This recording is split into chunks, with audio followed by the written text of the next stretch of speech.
My name is Judith Sargentini. You can read that below. I am a former member of European Parliament for the Dutch Greens and recently worked for Médecins Sans Frontières.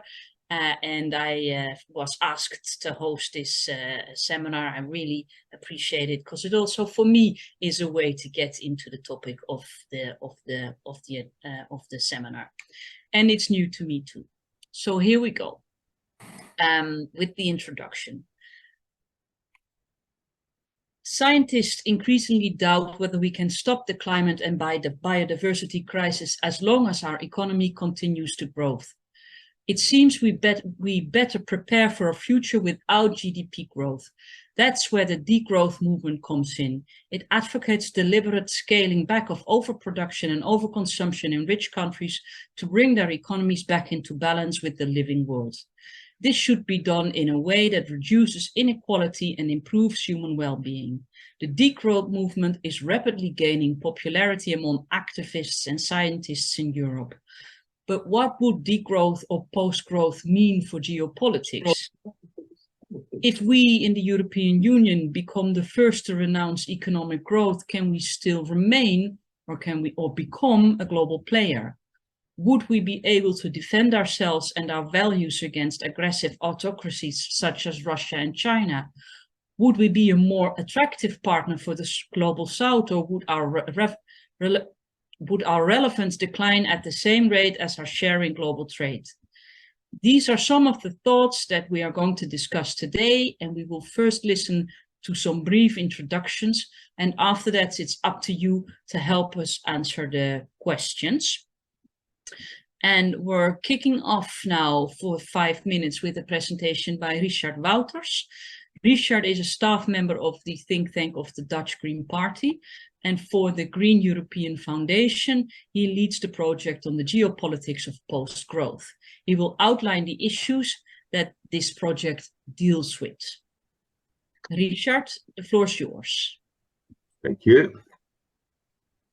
Can you see my slides? Yes, I can. Great. So yeah, this project is about the tensions and synergies between degrowth and geopolitics.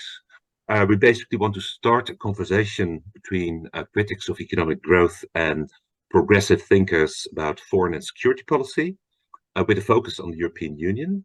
And why is this conversation about degrowth and geopolitics necessary? Basically because an EU that recognizes the limits to growth and acts upon it is not necessarily a stronger EU, not in all respects. Abandoning economic growth may have consequences for the EU's ambition to be a global player. I think most of you are familiar with the discussion about limits to growth. Among scientists, there's increasing doubt as to whether continued GDP growth is compatible with a livable planet. Green growth, the slogan used by many politicians, which is also the narrative underpinning the European Green Deal, seems an illusion, and that would leave us no choice but to renounce economic growth. The next speaker, Sophie Bloemen, will make the case for degrowth. But what would renouncing economic growth mean for geopolitics? Can a European Union that is the first to enter the post-growth era still remain or become a global player? Will it be able to defend itself, its allies, democracy, and the international rule of law against aggressive autocrats? After all, the power of countries and alliances is largely determined by their wealth and military capabilities. We see this in Ukraine, thanks in part to Western support in the form of money and arms. The country manages to withstand Russia's imperialist assaults. The transition to a post-growth society must be a democratic one. Democracy offers a public space to challenge the growth dogma, but democratic degrowth is far from obvious at a time when authoritarian regimes, such as those of Russia and China, are invading or threatening their democratic neighbors. Over the past years, the EU has become aware that over-reliance on other countries is risky. The energy crisis as a result of Putin turning off the gas tap is an obvious example. And strategic autonomy has become the talk of the town in Brussels. It means that the EU must diversify its supply chains and become more self-supporting. And this covers energy, raw materials, and so-called critical goods. It also means that the EU should become more self-supporting in military security. The EU needs the capabilities to defend itself and its allies, and we cannot trust that the US will always come to our aid. But in a post-growth EU, where would the necessary resources for defense come from? Of course, our security is intertwined with that of others in the world, and geopolitics is not just about hard power, but also about soft power. But here again, the question is whether a post-growth EU will have the necessary resources to live up to its commitments on development cooperation and climate finance. So we need to have a conversation between degrowthers and geopolitical thinkers. This quote from a recent book on degrowth underlines that need. Quite a few degrowthers feel close to anti-militarism, but how far does that get us in a world where democracy and the international rule of law are challenged by aggressive autocrats? If degrowth must be democratic, shouldn't we be willing to defend democracy where it is under attack? This is another quote. Many experts in foreign and security policy see green growth as a geopolitical strength of the EU. The question then arises, can Europe still be global if green growth is an illusion? Degrowthers and geopolitical thinkers should also have a talk about trade. Reducing energy and resource use in rich countries is a key objective of degrowth, but many countries in the global south want to sell us more of their energy and material resources. It is an important part of their development strategy. And these include democratic countries with progressive governments, such as Chile, for example. Chile is a sort of country that a geopolitical Europe would love to have as a partner. Can we imagine strong partnerships that don't involve increasing trade? That's one of the questions. These are the overarching questions of our project. Tensions and synergies, as I said, how to mitigate these tensions, for instance, by working better together on foreign policy and defense within the EU, or by enlarging the European Union, and how to optimize the synergies. Would reducing the material footprint of the European Union increase its strategic autonomy? And perhaps would it allow for fairer trade with the global south? These are the project partners in this transnational project. They too are organizing webinars and seminars like this one. We're also conducting interviews with degrowthers and geopolitical thinkers. And these are published on the website geopoliticspostgrowth.eu. And if you want to keep up to date with this project, subscribe to the newsletter of the Green European Foundation. And if after today you come across good ideas for this project, don't hesitate to send them to me. Thank you for your attention, and I look forward to our discussion. Thank you very much, Richard. But the discussion will delay a bit. We're first turning to a presentation by Sophie Bloemen. Sophie will make the case for degrowth and for global public goods. Sophie is one of the co-directors of the Commons Network, a Dutch non-profit which explores new models for economy and society. The Commons Network plays a prominent role in the Dutch degrowth movement.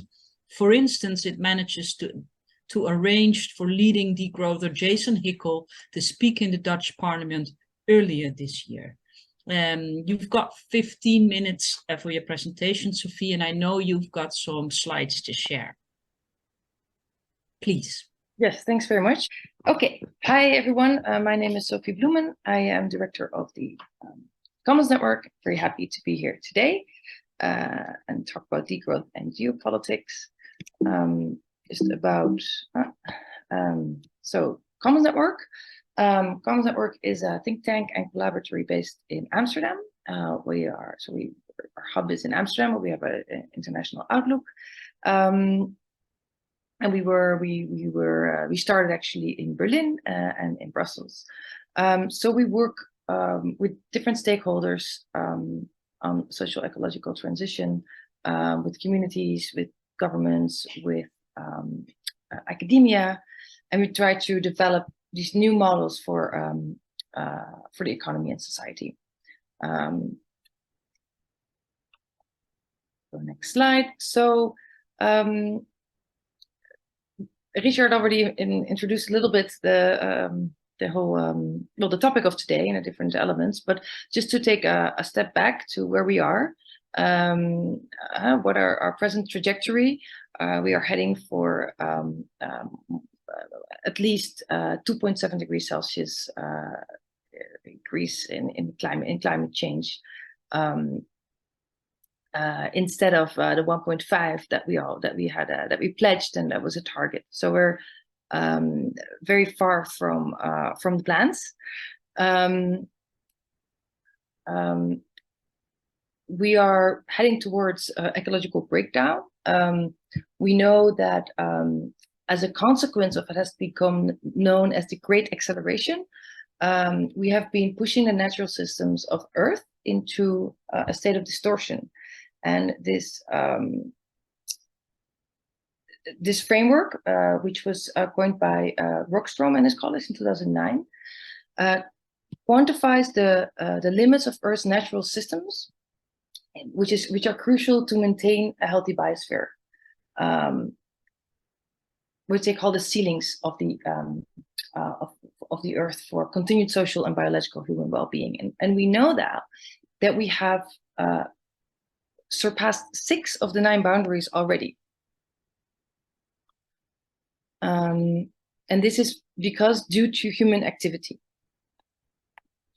So it's important to consider, especially also in the context of this conversation, who and what is driving this ecological breakdown.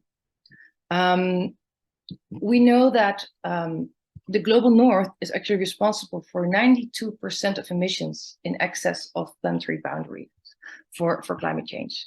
Well, the consequences of the climate breakdown fall disproportionately on the global south. So the world's richest 10% of people are responsible for more than 50% of the carbon added in the atmosphere between 1919 and 2015. While the poorest half of the total population was responsible for only 10%. So this is the carbon added to the atmosphere. Then there's also the resource use. This is another graph provided by Hickel et al., where you can see cumulative excess resource use by country income group. So you see again that high income countries are vastly responsible for the excess resource use. And so there is an issue here of a huge issue of global justice, and adding a next level of ecological justice to the story is that while we know that the vast majority of ecological breakdown is driven by the global north, the consequences of that disproportionately damage the global south. So left, you see the emissions, but on the right side, you see the multidimensional climate vulnerability. So you see which countries are most vulnerable and most hit. So the world's poorest 3.5 billion people that contribute little to carbon emissions, but are most affected by climate impacts like floods, storms, and droughts. And this is because high-income countries rely on a large appropriation of resources from the rest of the world. So just as northern growth is colonial in character, so too green growth visions tend to presuppose the perpetuation of colonial arrangements, because transitioning to 100% renewable energy should be done as quickly as possible, but scaling solar panels, electric cars, battery, wind turbines requires enormous material extraction, and this will overwhelmingly come again from the global south. Then there's of course the question of decoupling. Well, Richard already made the point, but science shows that neither relative nor absolute decoupling is going to cut it. There might be less quick rise in CO2 emissions, but as the economy keeps growing, you will still have more emissions.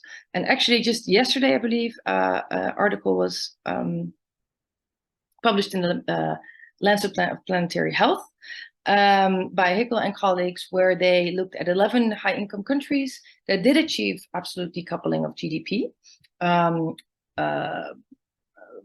between 2013 and 2019. And they looked at whether this decoupling would be consistent with the fall in emissions that would be necessary. And what they saw is that at this rate, it would on average take more than 220 years to reduce their emissions to the extent necessary. So it's really, as they said, a recipe for disaster. And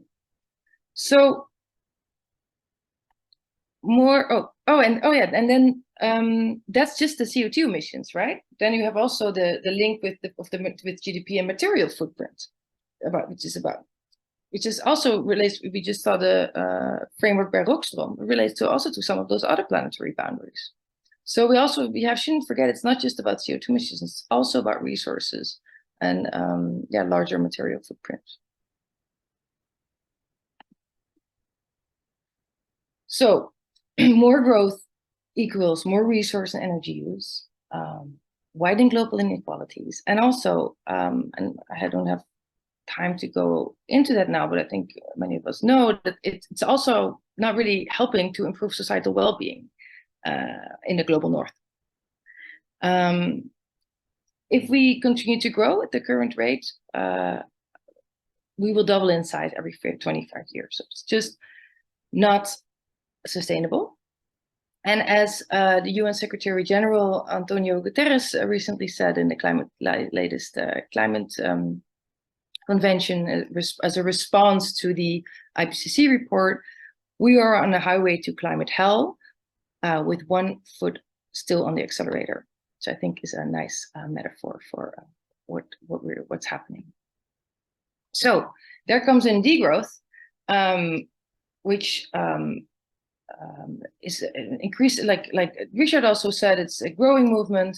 It's a response to all this, of course, and many maybe associate with recession or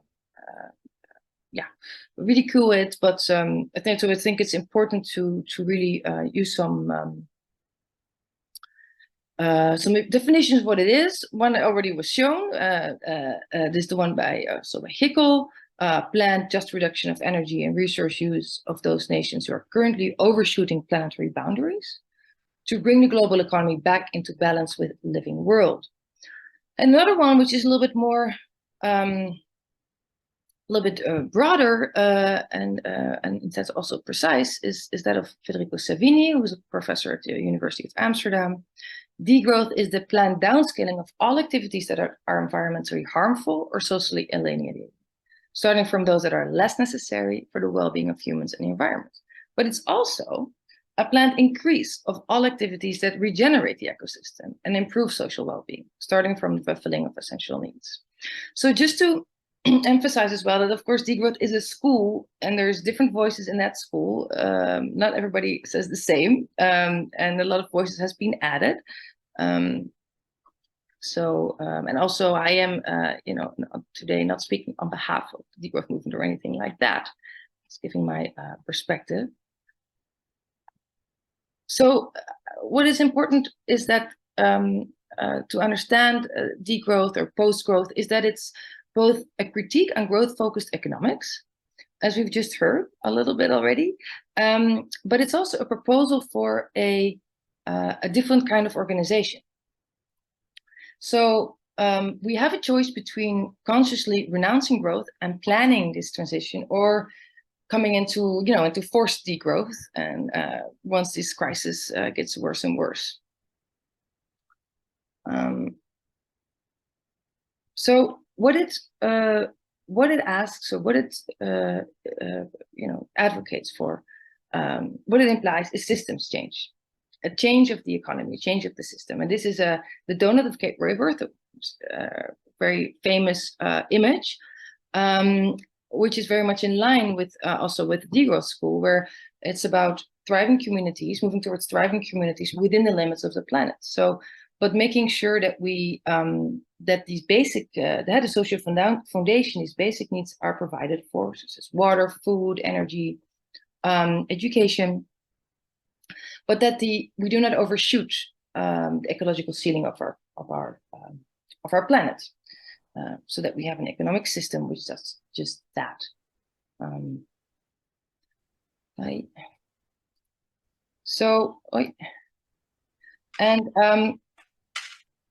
just go back to this slide for 1 second. So what is really important is that once we accept that the economy is something that has been socially constructed, we can also begin to imagine how it might be constructed in a different way.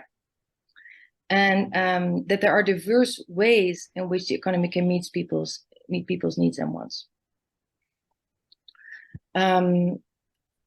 So these are some, the degrowth school, different writers have identified different principles and values of degrowth. And it is really about a shift in values and a shift in practices.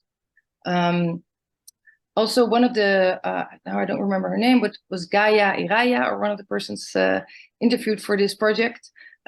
She talked about the move from a domination versus a partnership society, which is another way of saying it. It's another way of cooperating and relating to each other. So there's these different practices of local production, circularity, and there is these values that underlie a lot of these practices, which Timothy Parikh kind of narrowed them down to these three. It's not exhaustive, but I think it's important three: autonomy, sufficiency, and care. So some of the policies that are associated or that are advocated for by degrowth or post-growth movement, I think it's important to name, because this is often this is not so often what people think about, but it's really a really essential part, because it's really about redistribution and well-being. So universal access to essential services, delinking social security from growth. So it could be, there's different options which have to be explored, but reducing working hours, job guarantee, universal basic income. Of course, that's a whole discussion in itself. You have universal conditional income, unconditional income, you have care income. There's pilots of these two, of course, happening. But this would allow for provision of essential needs or some kind of security, while you also can have more time for other practices. And it moves away from the productivist logic that now dominates. So it would be about a fair distribution of income and wealth. So there's also a role for taxes, of course, scaling down unnecessary forms of production. Of course, think, how do you figure out what that is? But some things are, of course, obvious. Maybe we don't need Hummers in our traffic, or we don't need private jets, or we don't need that much advertisement. There's definitely things we can probably democratically agree to scale down, considering the crisis we are in. It's also about moving towards different economic practices, which the last slide also already illustrated. So more regenerative, local, democratic, and community-based. And there is also a role for the governments to facilitate that and to engage in public collective partnerships, move away from public-private partnerships, which is, of course, something which is prevalent now, to more partnerships with communities, with neighborhoods, with cooperatives, with collectives, with civilians. So to arrive at a topic we want to discuss today as well, the implications for the EU and geopolitics. So, of course, geopolitics is about resources and land, and access to these resources and land, and the international dependencies that are related to that. So we are already seeing some power shifts, as example of Chile just showed. There's in the energy transition, we were seeing a shift to lithium and other minerals. The shift away from oil is not really there yet, but degrowth would imply that we would have less dependency in oil. So our relationship with countries like the Middle East or Russia would change, or the dependencies would change. that has implications for our security and for power shifts. We would still, we can scale it back, and it would maybe give us a little bit more autonomy, but we would still always have these dependency and be reliant in some way or another, even if we go to a full degrowth transition. Conflict, there will still be conflict, but we could make the argument that steering away from this extravist model of development may have the effect of reducing conflict through less encroachment on people's territories and resources and lands. So if there's less need for this extraction of resources, there might also be less reason for the use of force and for conflict. So in terms of military, my perspective would be that we would still need this security. We would still need to have security, but we could, if you would apply the principle of sufficiency to the military, you could say that we need security, but we don't need what's it called, military-industrial complex that is profiting greatly from conflicts around the world. So what I think is very important, if we want to, from a degrowth point of view, is looking at our trade regime. For trade, we are now still in this extractivist and debt-based relationship with our partners across the world.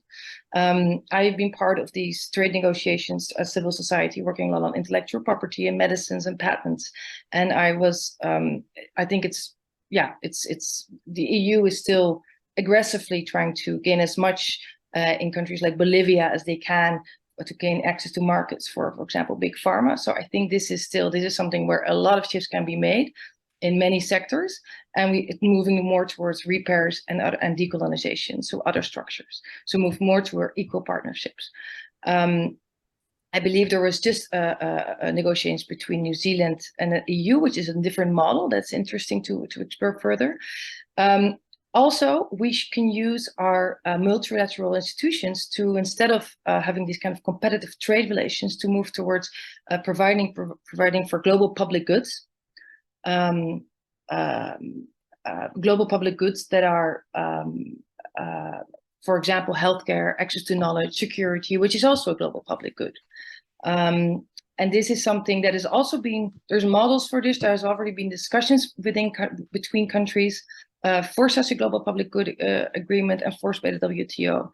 So that is something that would be an avenue, an obvious avenue from a degrowth perspective to explore and to change. And it seems the EU is also opening up to changing its trade regime now. And there is where a lot of these kind of extractivist colonial structures could be reduced and changed.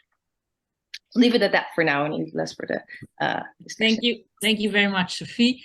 And while you take down your PowerPoint, I'll introduce Roderick Kefferpütz. He will talk about the role of economic growth and technological strength in geopolitics, and he will present us with some uneasy questions, that's a promise, about degrowth. Roderick has over 15 years experience working in think tanks, foundations and government institutions. He's an expert in China, on the EU's role in world politics and on Europe's green industrial transformation. He has recently become the director of the European Union office of the Heinrich-Böll-Stiftung, a political foundation which is affiliated to the Green German Party. Roderick also needs to leave us at 3 o'clock, which means that if you have specific topics to address to Roderick, think of that while he's speaking, put them in the chat, and we'll try to come to that before 3 o'clock. To make sure that there will be open ends at the end of this session anyway, but that we can tie some ends maybe. Roderick, please. Yes, thank you, Judith, and thank you, Richard, Sophie, and obviously the Green European Foundation as well for this kind invitation. I'm really happy to be here today. and look forward to asking uneasy questions. And I hope there are some good answers as well, because these are questions that obviously I don't necessarily have answers to either. So this is something that I'm also looking forward to learning, because I've worked a lot on geopolitics. I've worked on China. I've worked on Russia and the EU's place in the world, but I've never worked on degrowth, post-growth. And I think the intersection of these two is a very, very relevant issue, and an issue that deserves more attention. So Sophie made some very relevant remarks in her presentation, and I think there is obviously a lot to be said for post-growth policies that affect geopolitics, that could affect geopolitics positively. I mean, one of the very classical geopolitical dilemmas is the security dilemma, that if I build more tanks, somebody else will feel threatened and will want to build more tanks as well. If my neighbor builds more airplanes and ships, I might feel threatened. I want to build more airplanes and ships.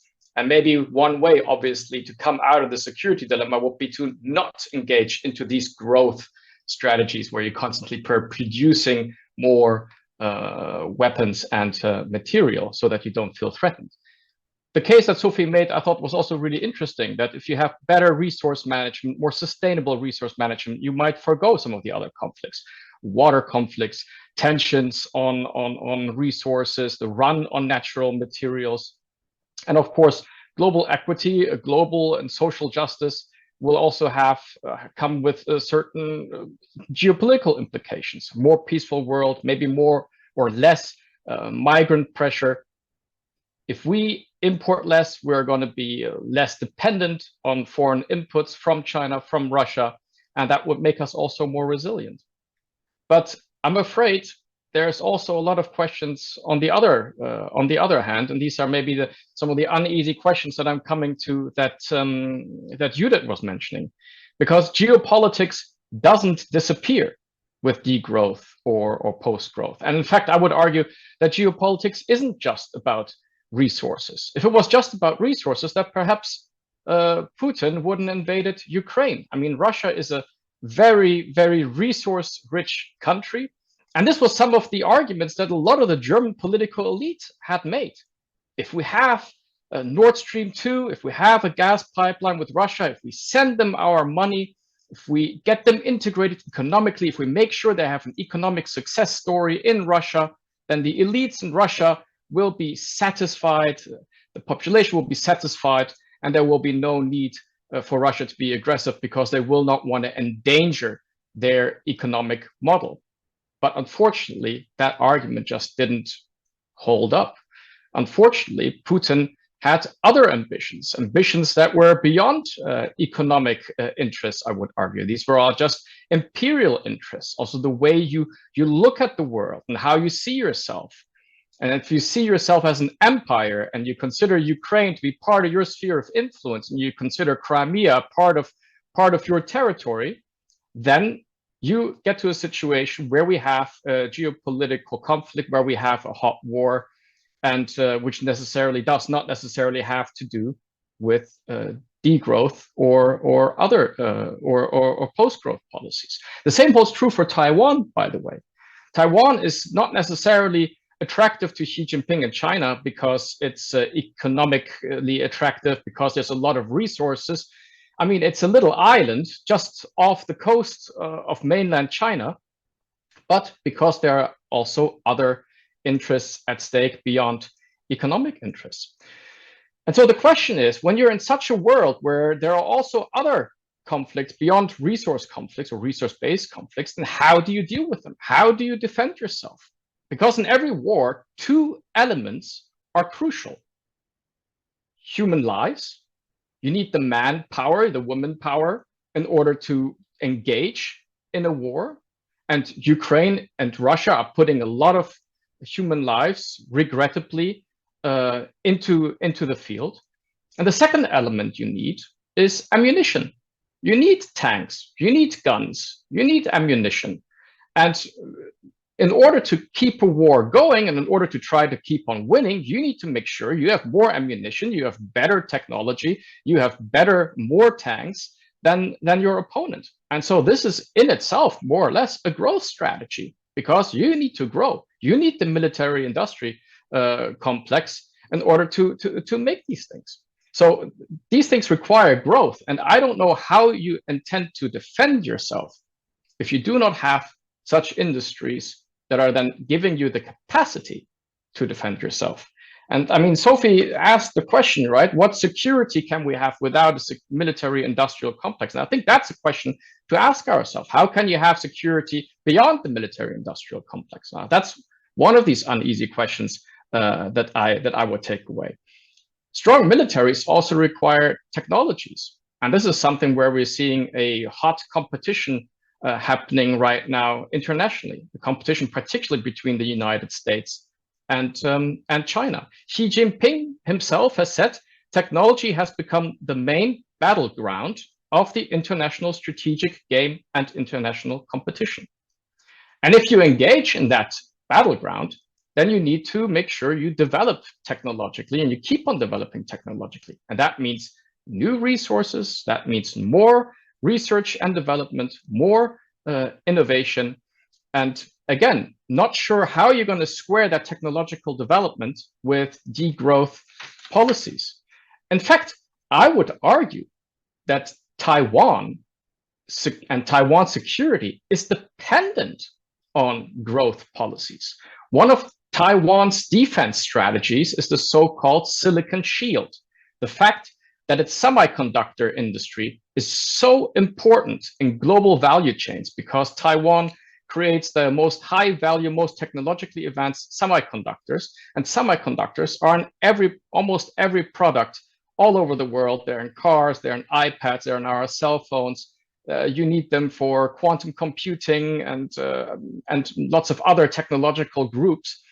And the hedge that Taiwan has with the silicon shield is that we are so integrated in the economy because of the dependence on semiconductors and the demand for semiconductors, which is constantly growing, that China will hopefully not attack us because an invasion of Taiwan would upset these value chains and would lead other countries to want to deter a Chinese mainland invasion of Taiwan. Then we have some other questions with regards to the resources. So if we renounce growth and if we reduce our resource consumption, what actually happens with those resource-rich countries that depend on selling their natural resources? I mean, Richard made that case in his opening statement. To what extent will we destabilize some of these resource-rich countries if they can't sell their commodities? Will we create certain scenarios that will create instability there, where then other third powers like Russia or China will try to use that situation like they already do in Africa, also with mercenary groups to come in there and reshape the political constellation there. There's also the question, of course, and this is what Sophie mentioned, that post-growth and degrowth policies also will have to come hand in hand with redistribution. And redistribution creates conflicts in society. If you're going to redistribute, that's you're competing over certain resources. And to what extent can these redistribution, how can this redistribution be done in a way that's societally acceptable and not furthering splits in society that we already have at the moment, splits that would obviously increase political instability as well. So maybe just leaving with a couple of questions, so we also have time for the Q&A. I think one of the key questions is, how do we defend ourselves if we don't have a military industrial complex, or if we don't have the production of military goods and machinery? Because I think the world is just getting more ugly. We are finding ourselves in a systemic competition, a competition also that's taking place particularly between the US and China. And the EU also has to stand up for itself, its system and its values. And we need to make sure that these values have power behind them. And where does that power come from? Usually it comes from economic growth, from technological prowess, and of course also from soft power, but also hard power. So I think this is one of the key questions that I'm struggling to answer. I'm just looking at my notes that I took. And maybe here, last thought, maybe it also depends on different countries. Maybe degrowth policies would have a positive effect on geopolitical relationships with certain countries, and a negative effect with geopolitical relations with other countries, and maybe would create a vacuum in certain areas that other actors would fill. And I don't have an answer to this, but that was one of the takeaways that I kind of took away from that. This might be a question to also look into a little bit deeper, because this is a very, very complex and complicated field. And that's why I also was really happy to join and to look forward to the discussion. Thank you. Thank you, Roderick. You posed quite some questions and you summed them up for us again, so I won't do that. I think I'll turn to Sophie straight away and then to Richard, but to Sophie straight away, because you, Roderick, already gave some sort of reflection on what Sophie was saying. So let's see what her rebunk is. Thanks. And thanks, Roderick. Very interesting. And it's great to have people who actually work on geopolitics think with us about what this necessarily transition would mean. So very happy with your engagement, and I hope we can count on even more of your engagement in the future. I would say that about Ukraine, and if it's about resources or about history, I think it's a very difficult discussion. I think we have to think about the role of the United States in that and resources, and I won't go into discussion about it, but I think it's a question whether it's really, you know, where it's, to what extent it's about resources and what extent it's about the imperialist imaginaries of Putin. I think that's anyway have been worked up a lot in our media, but you know, some people see it otherwise. I think, and then there was a point about technology, and that we need technology for military engagement. And I just want to stress again this misunderstanding that's there, that degrowth or post-growth vision kind of implies that we scale down on everything. We scale on things that are not helpful. So it's not, and there is different visions on a relationship with the technology as well, but I wouldn't say that it's anti-technology. And I don't think like there is nobody in a degrowth movement who say we need less education or less research. So I would be careful to assume that there would be less investment in technology per se. Of course, then when you go to move further to military engagement, there is, I would say, yes, indeed, it would be, you know, we would have to think about sufficiency and how that interacts with the other elements of these post-growth politics and the change of interdependency and in the being less dependent on resources around the world. And I think the point about countries that are now dependent in their trade policies or resource-rich countries that now rely on exporting their goods to Europe, for example, that's a really important point we have to be treated, you know, have to think about very carefully. I think, of course, there is in many of these countries there is also often a neoliberal regime with this idea of trickle down. Everything's going to trickle down, and there's not that many people that actually, let me say, benefit in the same way from these exportation of resources. And there's often an elite or a rich upper middle class that really. So there could also be a reorganization in these countries where there is more. Actually, those resources benefit more the people in the country and are also extracted maybe in a less in a different way. In order to in the end still have these countries benefit from their own resources, maybe even in a better way than they are now. So how do we defend ourselves? Again, in my perspective, we need to provide for our security, and we need to be able to defend ourselves. I do think we should explore these other ways to secure security. So, and that's why I also bring up this idea of global public goods. because if you make sure that people, just as in the national policies, if you make sure that people are provided for in their basic needs, in their essential needs, there will be less reason for conflict. And this is the same on an international level. Yeah, so, and then again, I always have a little bit of a problem when we talk about EU has to stand up for its values and we have to put power behind it, because I think the EU has been very cynical. I mean, we do lots of great things, but we have also been very cynical in our trade relationships, how we engage with other countries. And then we have these trade agreements where we have something about labor standards and something about environment, which is absolutely not enforceable, but nobody cares about, nobody ever asks after. And then we have these really harsh chapters on intellectual property and agriculture, where we negotiate with huge teams against countries like Bolivia and want to have the same provisions there for our big pharma companies as we have here in Europe. So I think we should also re-examine to what extent what we actually, and I think COVID and the vaccines was a really good example of that. And I think also, these values that we stand for and that we export, I don't know how valid it is to make that kind of the core of I'm going to, thank you, Sophie. That's it. No, that's okay. I think I'm going to bring in Richard first, and then we're also going to look at chat with some interesting questions asked, because when I listen to Roderick and yourself, there is also, we're debating two different things. You're being very rational, and Roderick says, but the world is not necessarily very rational, and how do you deal with that? That's what I pick up from this conversation. But Richard, maybe you want to come in.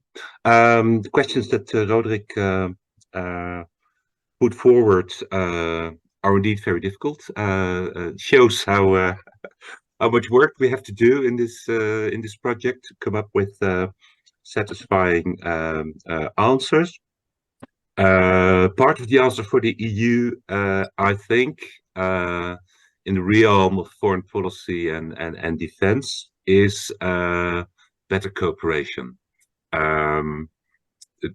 Degrowth is about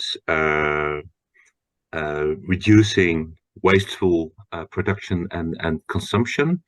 If there's one field where there's a lot of waste of resources, it's in the field of European defense, because our armed forces are so fragmented, so little interoperable, and have so much duplications. Better EU defense cooperation, including common procurement of new weapons that we really need, including weapons for Ukraine, could really save billions and billions of euros. So that would be at least part of the answer to one of the uneasy questions by Roderick. Thank you. Did that convince you, Roderick? If we just work together, we can save money and still develop the industrial military complex. The other thing is, there's a very interesting question. I'm merging two things now. The discussion between the speakers, and I'm looking at also, because of timing, I'm looking at the chat, and I saw a very interesting question by Ilya Neudecker, a question to you, Roderick, that I hope you've read, but I read it for everybody.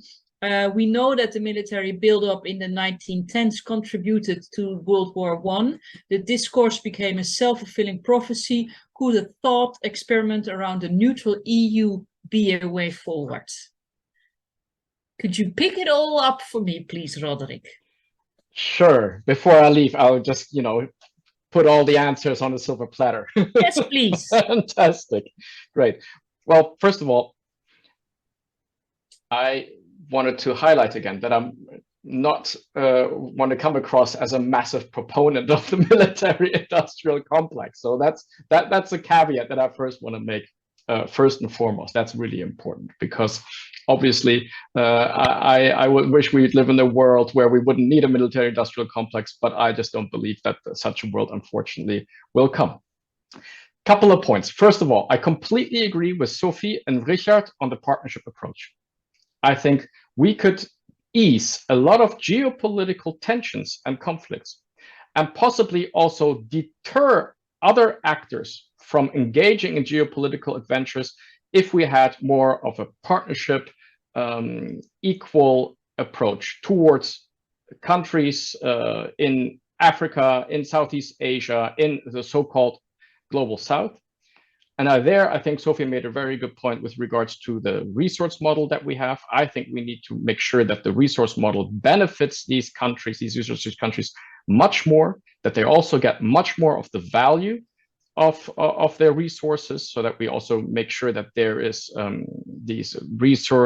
further resource development, that they use sustainable technologies, that they basically move up the value chain. And I think that's a very important approach. And second, with partnership approach, I also mean the point that Richard made, which is the point with regards to public procurement. And that point could actually lead that we need to descale and downsize the military industrial complex, because we have too many duplications in the military industrial complex. We have 41 different battle systems for battle tanks. Do we really need that many in the EU?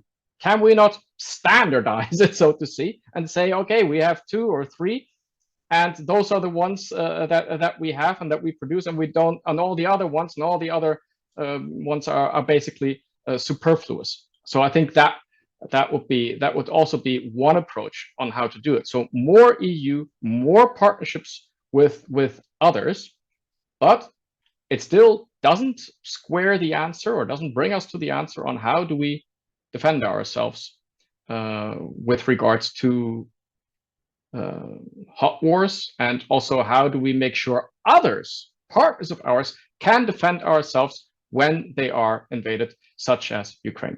Ilya made made an interesting point about to what extent military buildup can lead to a self-fulfilling prophecy.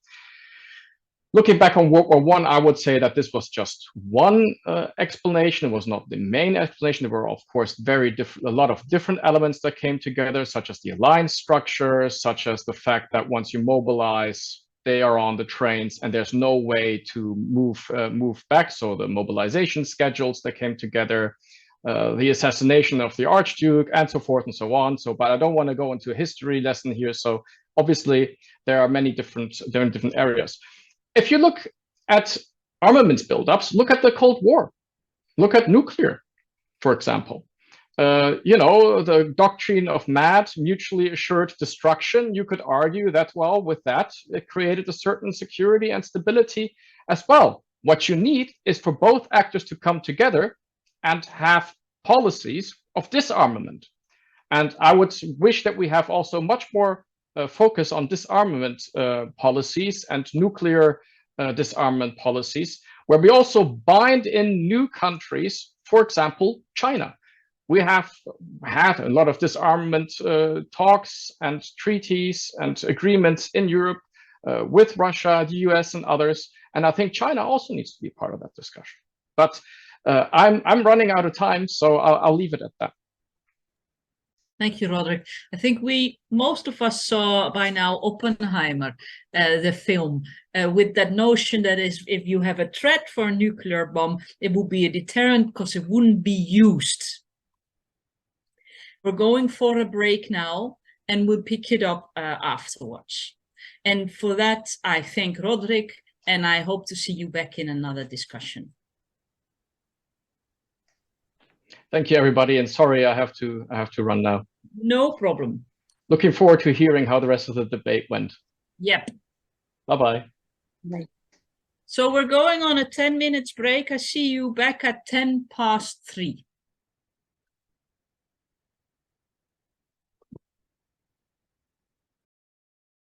We're moving on for the last 15 minutes of our seminar. And I wanted to come back to the topic that we ended with, which is the question on degrowth and technology that was raised in the chat. And I wondered, I can go back to Sophie, but I wondered in the audience, are there other degrowthers that want to shed their light on this topic?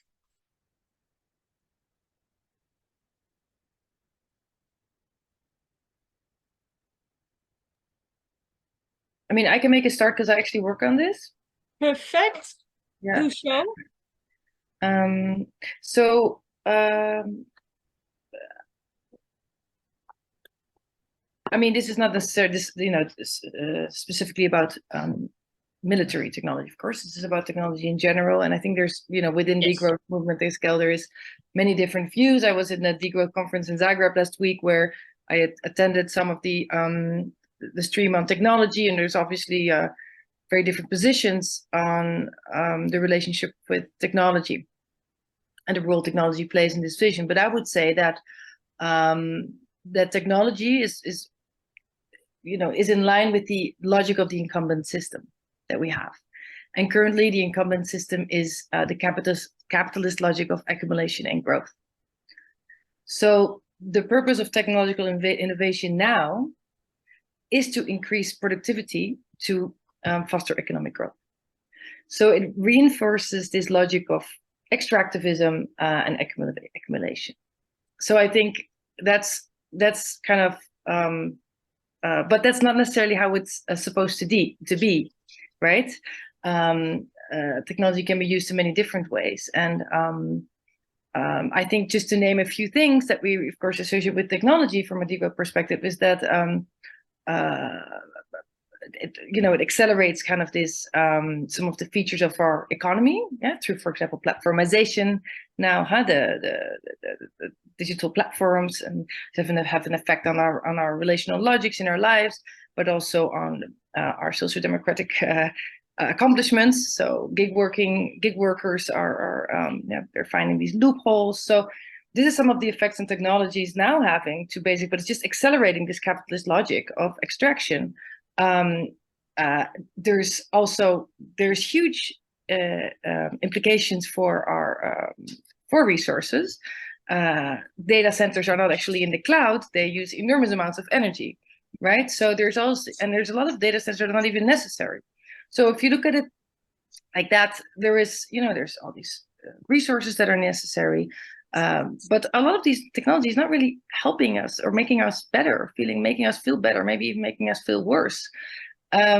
So there's also much more a commons approach to technology, and I already saw it in the chat, somebody referred to it, but there is also a way of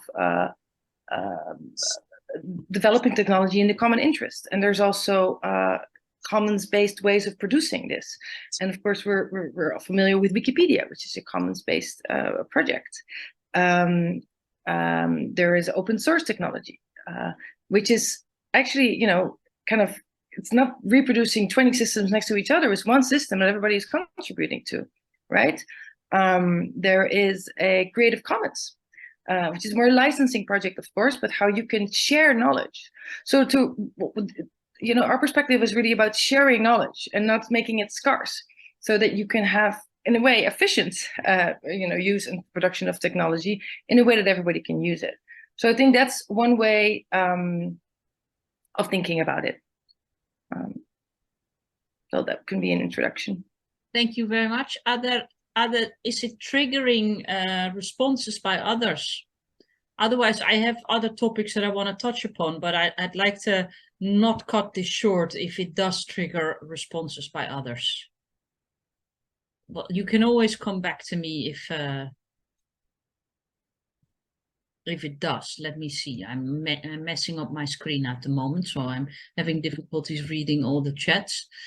I am going to ask the other, deal with the other question that was raised on Chile. There was a question on, do we compare European trade with Chile? Is it similar to trade that China has with, for instance, African countries? And I know Richard wanted to come into that. Yes. I didn't study the memorandum of understanding between the EU and Chile in detail, but Chile has actually quite a good bargaining position vis-a-vis the EU, because the EU wants to diversify its supply chains, especially for energy technologies. China is now the main provider of so-called critical metals, but also solar panels, batteries, magnets, etc. For batteries, we need a lot of lithium. Chile can provide that, wants to provide it, although it is not uncontroversial within Chile.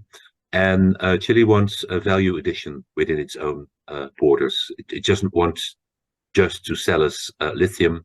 It wants to build its own batteries, because battery factories bring more knowledge, create better jobs. And I think Chile is in a position to get that from the EU. And in that sense, it would be a better deal than most Chinese deals with African countries. It also shows that this example of batteries for electric cars also shows that even a degrowth EU would still need some imports, because even if we imagine a degrowth scenario for our mobility, where we do not swap every fossil fuel car for an electric car, but shift to public transport, cycling, shared electric cars, we would still need far more lithium than we currently have, and then we can recycle from our stocks. So if we need to import lithium from countries like Chile, let's make sure it's not more than we really need, but let's also make sure that Chile really benefits from it by being able to move up the value chain and go beyond pure extractivism. I'm going to put a couple of things together, because there is this question, now we're talking resources again, and Sophie, that's something that is close to your heart. There is this question by Reinhard Böll, who gives Gabon as an example, and that was recently in the news because of another coup in Western Africa. And Reinhard states, I'm not reading the whole thing, does post-growth require a certain political and economic arrangements as a precondition for success? And then I'm coupling the question by Magnus Wallin, that says, doesn't this sort of an approach actually mean a lot more cooperation and an urge for democratization of both the EU and the UN? So both touch upon preconditions of degrowth and cooperation. This is how maybe we can try and tackle that for now. Sophie? Yeah, I can try. Thanks for the question. Yes, I agree. And the second one, I think we do need more cooperation, democratization. Absolutely. It's also my plea for global public goods would require that very much. Would be a shared interest to providing for global public goods, worldwide, which is really not the relationship that we have now in our outreach to kind of in our trade policy. So I think I understand the question, but I think, and then to the first one, so that my answer would be yes, we do need to require a certain political and economic arrangement as a precondition of good success. We do need redistribution. We need fair distribution of resources. We need provision of basic services and essential needs. So I think Gabon is like the worst example, obviously, where this wouldn't work, because then the majority of the, we also have taken what degrowth scholars actually propose is not degrowth in Gabon. It's degrowth in Netherlands and growth in Gabon. So, or anyway, there should still be room for these countries to have the populations come to a certain state of material use that ensures their well-being, and I don't think they're there right now. Especially, of course, not if one family is kind of hoarding all the wealth. But in any case, yes, you would need if this is an answer, a certain political economic arrangements. I think there's varieties of that, but it would definitely need to be a fair distribution. Is this then also a answer to the question about more cooperation and more democratization of the EU and the UN as a precondition for degrowth? I see Richard, I think you're raising your hand, so go ahead. Yes, thank you. Yes, we need both democratization of the EU and of the UN, especially in a post-growth scenario. As I indicated, a post-growth EU would need to work better together, including in the field of foreign policy, security, and defense. And that, of course, requires some form of democratic control at the European level as well. It would require strengthening the role of the European Parliament. Enlargement is another way to make sure a post-growth EU still has sufficient clout. Enlargement, of course, requires that we have strict checks on the rule of law, the human rights, and the democracy in the member states, because we have some unfortunate experiences with other new member states, and even the older member states could fall back into autocracy.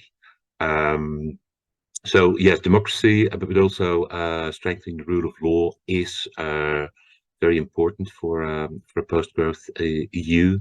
And we also have to look for ways to make the UN more democratic, have the Security Council better reflect the current relations in the world. France and the UK could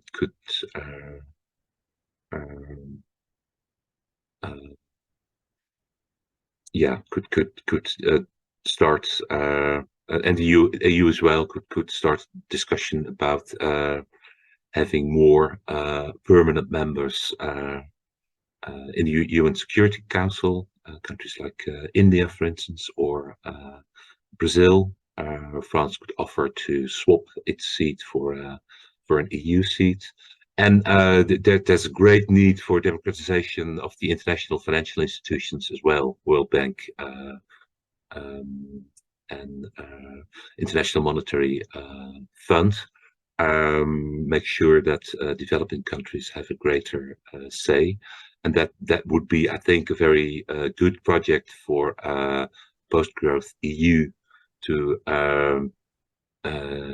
start as a way to strengthening its partnerships with countries of the global south. So that's my answer.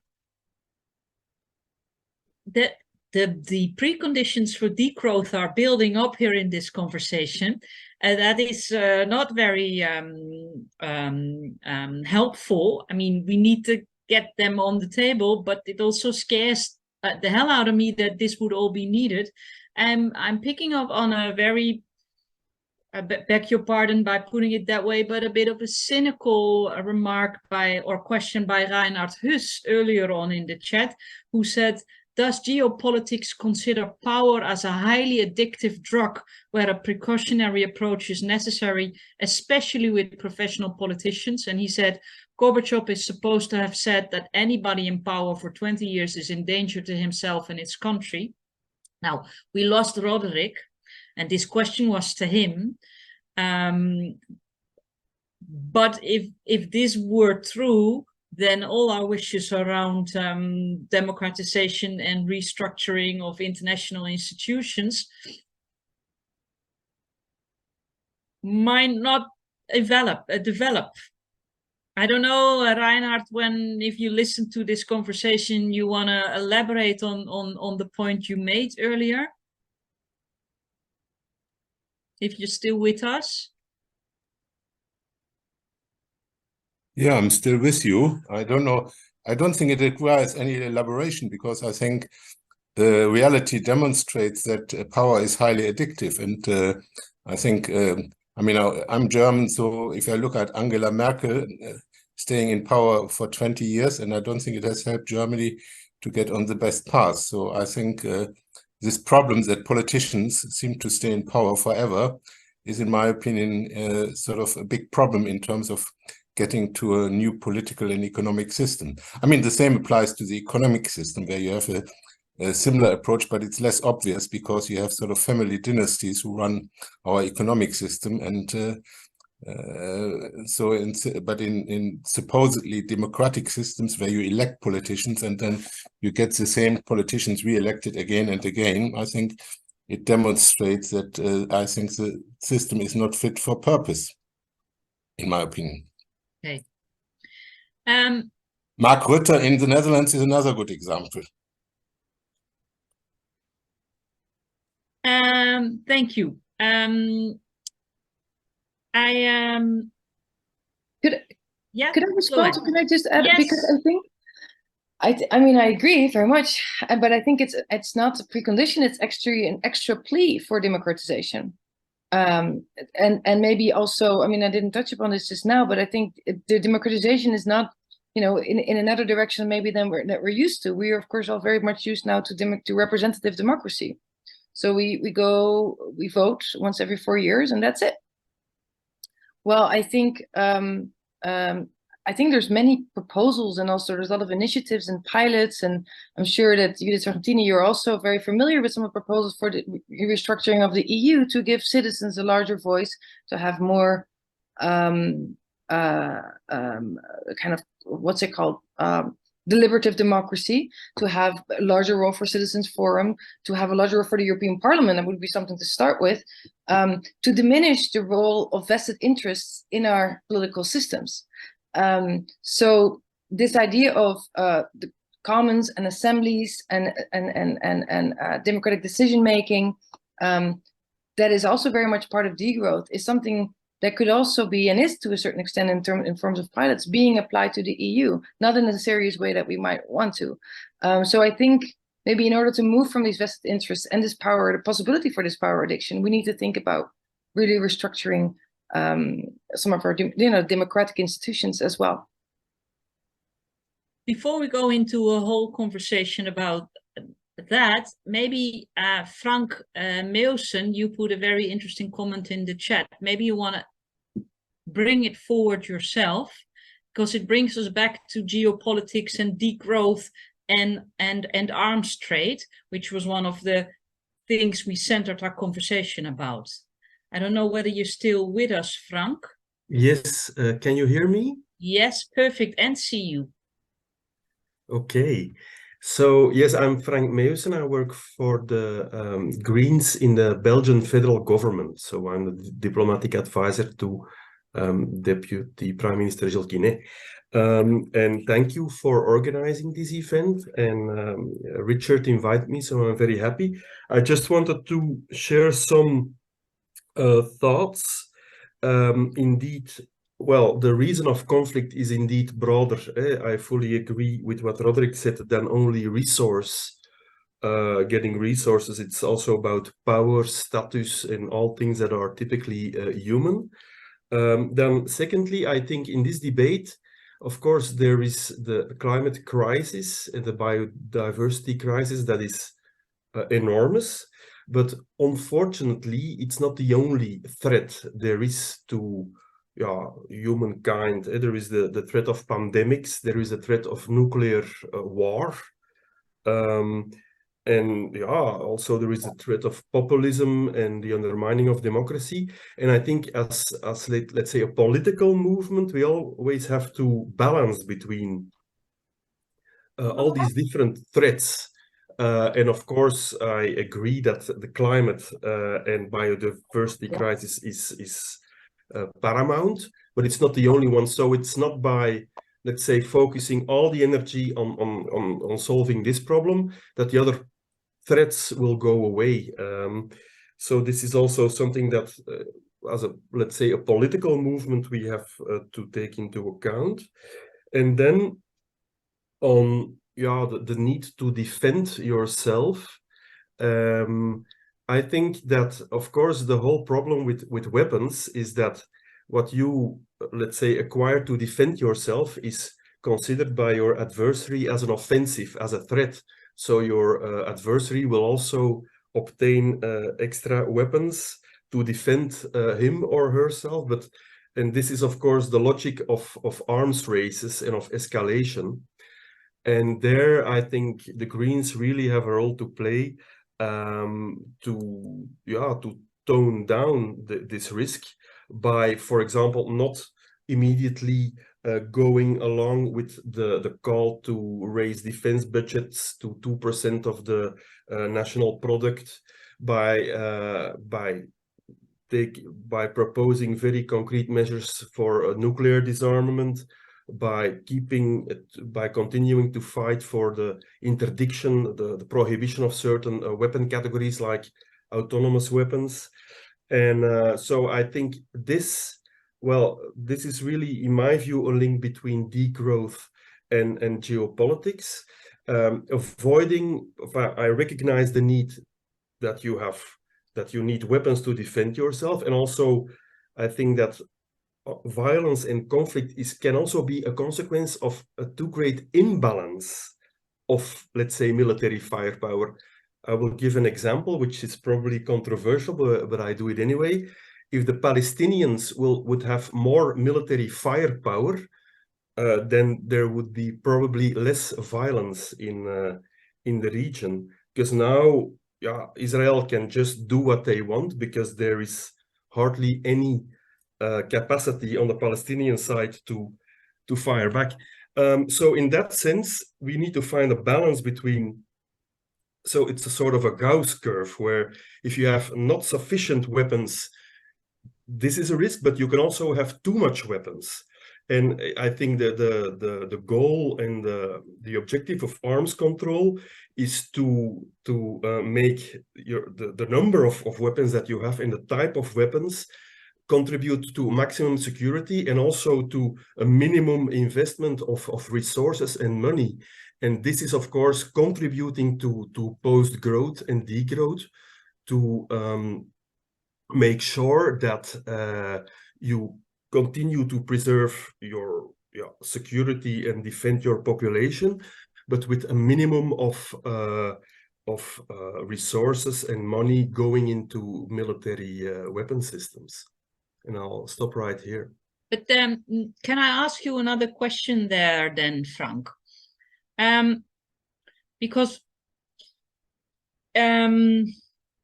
if we would be a post-growth European Union, and we can less depend on our power through our GDP, through our economy, and maybe less to our military capabilities of member states, because we believe in demilitarization. Is there another way of power that can compensate our position in the world? If you are our diplomatic advisory to the Belgian government, then I'd love to hear whether you gave that any thought. What does it do for our position, and is there another way as EU to keep our position in the world when we're moving to post-growth? Yes, I think it's a question of reducing our dependence on military weapons by promoting international law, multilateralism, sustainable development, and arms control. But of course, the problem is, and that's the problem with violence, if you have 100 humans and they're all very happy and peaceful, but there is one with a machine gun, then this one person will dominate the 99 others. And that's the whole problem with violence. And so you can have a very ideal world, but if there's one state that develops all kinds of weapons, then there's a big problem for all the others that don't have weapons to defend themselves. And we saw, for example, the consequence of this imbalance at the moment that only the US had nuclear weapons. And so it was able to, of course, to end the Second World War with Japan. But also this is called, let's say, strategic warfare, where you just destroy cities of your opponent until your opponent says, okay, you won. So this is a very tough, inhuman, it's a human reality, but it's of course a horrible reality that we have to take into account. So the idea of a neutral Europe or let's say unilateral disarmament, this creates, in my view, unacceptable risks of, let's talk about colonialism. Colonialism was made possible because of the incapacity of Africans to protect themselves against Europeans who had superior weapons. So this is a consequence of this big imbalance. And if we create new imbalances of military firepower, then this creates enormous risks for the populations that are not capable of defending themselves. So I see Richard raised his hand. Stay with us, Frank, because we're moving somewhere. Richard. Yes. I'd love to respond to Frank. I've known him for a long time, and we agree on a lot of things, but not on everything. Perhaps. I did an interview with a Belgian international relations expert, Sven Bisschop, and according to him, geopolitics was about cooperating when you can and pushing back when you have to. That was quite a nice saying, I think. And the problem is we have to do that often at the same time, cooperate and push back. And that requires a certain compartmentalization of our policies. Take China. We have to make it very clear to China that, for instance, an attack on Taiwan would have severe consequences for our economic relations. We have to work with the United States and Japan and other countries to make that as clear as possible to China. We are very critical about human rights situation in China. We don't want to import products from China made with forced labor from the oppressed Uyghur minority. But still, we have to cooperate with China on climate, for instance. Without China, there's no global climate policy. So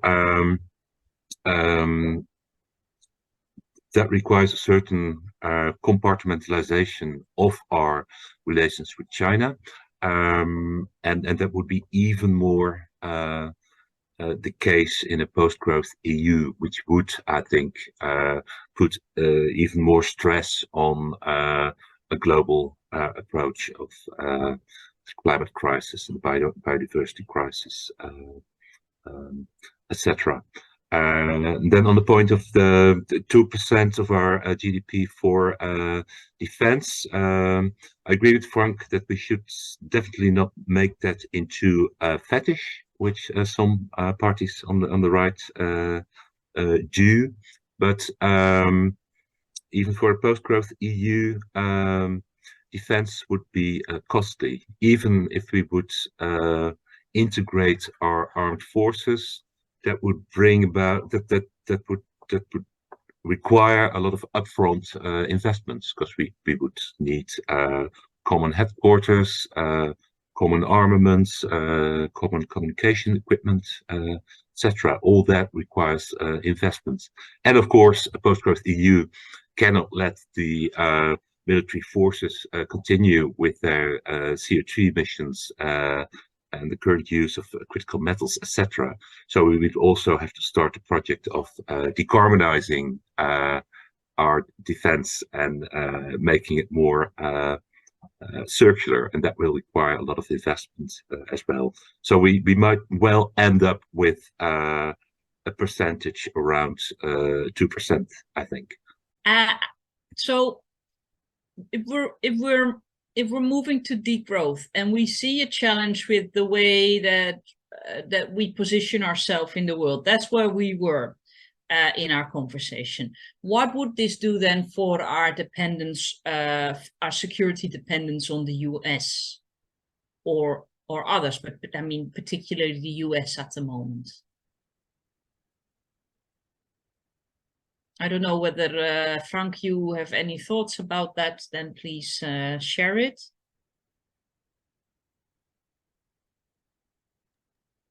And if we're, let me take, Richard, go ahead. Yes, thank you. I think our current security dependence on the US is untenable. Of course, the US is an important ally within NATO. We know that the US is shifting its focus to China. We know that there's a chance that Trump or Trumpist might get into the White House next year and might pull the plug out of NATO or out of the US support for Ukraine. So when it comes to its own defense and the support, both economic and military, to Ukraine, the European Union has to step up and work together as closely as possible.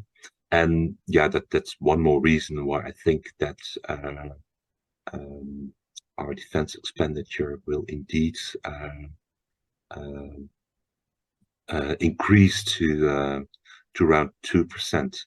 But I must say that the views on EU defense versus relying on NATO within Europe are very diverse. There are still some member states that put more trust in the United States.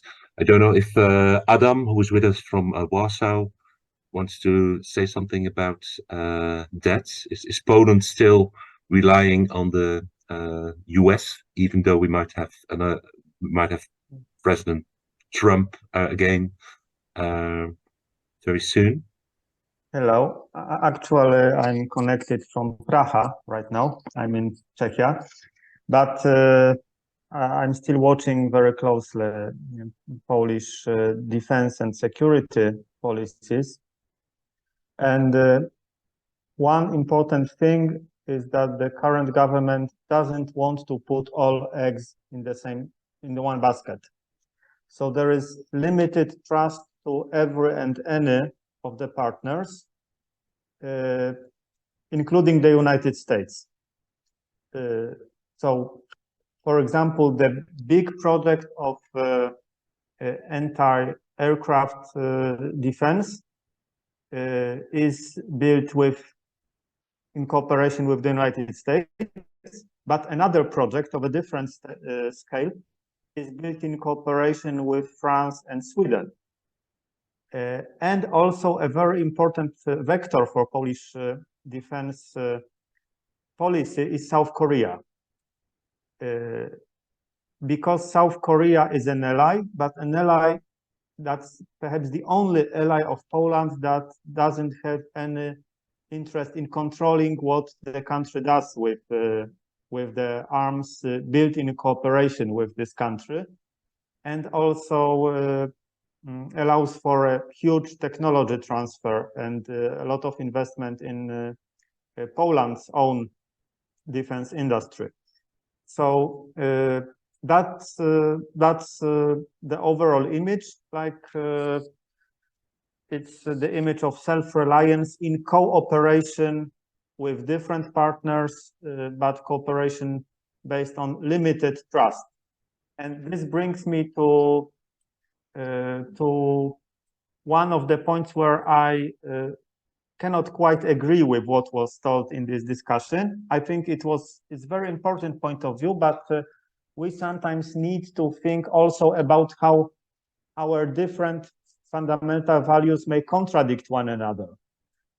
So that's a great achievement of the liberal tradition, philosophical tradition, to understand that we cannot have all values realized at once. And I would say that this may be true about democracy and rule of law, they are not necessarily friends with one another. They may be enemies. And it's also important to understand how both values can be abused against their purpose, and also to be too imperialist towards other values. I mean, both democracy and rule of law. But I would add a third value to this list, which I think is more fundamental for European cooperation, whether within NATO or apart. It's trust. Like, we will do nothing together in Europe if we do not rebuild trust we once had and build even more trust than we once had, because defense and military cooperation really requires a lot of that. And I believe that's one dimension which is under-theorized now, and it's not given enough attention right now. And I think it's crucial for the future of Europe, not just in defense and security issues, but I think that this is one area where it is very clearly visible. This will be a huge challenge, because it's both trust of citizens versus the European institutions, which was seriously undermined in times of the Eurozone crisis. And I think in some countries is still alive, this trust that was created back then. And then the rule of law controversy, I think it created a lot of distrust, and many actors contributed to that, not just one side. Like, a lot of mistakes were done and still are being done by different parts to this debate. With the first problem is the problem of unequal treatment of different member states by the European institutions. And I know that Polish government uses this a lot as a propaganda tool, which I'm not comfortable with. But at the same time, I think that factually they are correct. And this is something I am even less comfortable with. So if we think about these broader institutional ramifications or frameworks for European Union military defense and even climate cooperation, we really should address trust more often and more directly than we are doing right now. Thank you. Thank you. That's it, yes. Thank you, Adam. Listening to you, it comes back to an earlier point where we started in the first hour. And to me, it comes back to where we in the Green movement struggle all the time. Being right and making other people say that we're right. And we've got a very rational story to tell. And actually, Sophie told the very rational story, why we have a need for degrowth or post-growth.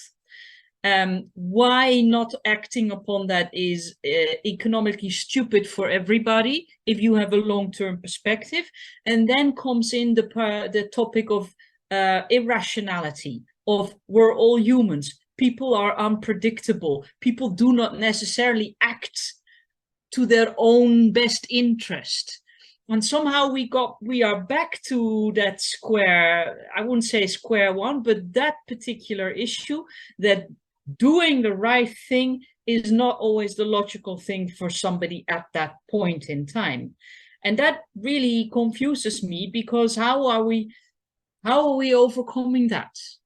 How are we making sure that the story that Sophie is telling about the need for degrowth, we're actually being able to make that happen and not get lost into irrationality or issues around trust? And I agree with your point on trust, Adam. I'm not going into the debate about the rule of law in Poland at the moment. I would love to, but I'll leave that. But Sophie, maybe I thought also we're approaching the end of this session, and I thought maybe you could come back in and also I'm throwing another question at you that you might be able to integrate in what you would like to conclude with, and that is, if degrowth makes us less dependent on energy and materials, but we have a whole of the global south wanting to actually export and make money, and you made the point very clear that degrowth doesn't go for Gabon, just to mention a country, it's to us, but how do we actually manage to build our relations or keep our relations with the global south if we're maybe buying less from them? Just to bring it back to geopolitics and degrowth. Right. Yeah, thanks. I mean, not saying here I have all the answers, but I can make some suggestions. I mean, we did go into that question before, of course, that it's also about how they export these resources and what is the redistribution in their own country.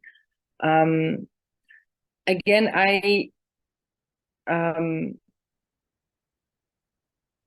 think one really important point about degrowth idea or movement is that it forces us, or it asks us to force ourselves to reimagine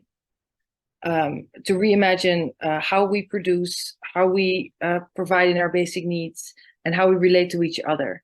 And this is a little bit easier maybe to imagine on a small scale, because we can think about, okay, a relatively small, universal basic income, then you have time for like all these other caring activities, and we know commons, we know all these kind of local ways of provisioning that are democratic and equitable, and